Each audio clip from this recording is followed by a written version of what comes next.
There's a tool for everything now: writing, editing, coding, scripting, summarizing, designing. And while AI can save time, for many, it's doing the opposite.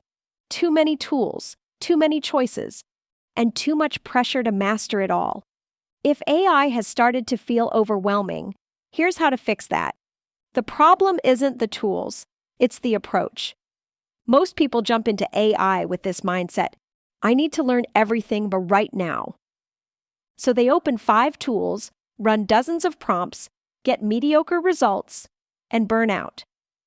AI works best when it's introduced into a structure, not chaos. Start with just one clear question: what part of my work do I repeat the most? Once that's identified, choose one AI tool to handle it. Here's an example.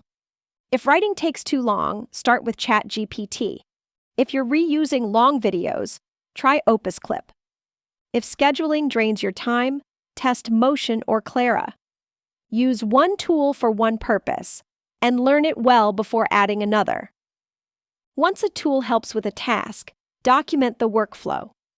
Create a system you can use again, like a folder of saved prompts, a checklist for turning an idea into a YouTube short, a template for client responses using AI-generated drafts.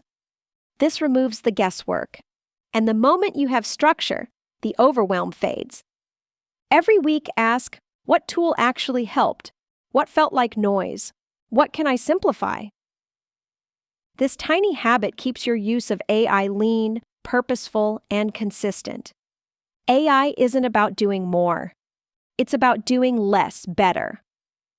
And if you learn to use it with intention, not urgency, it becomes one of the most powerful tools you'll ever master.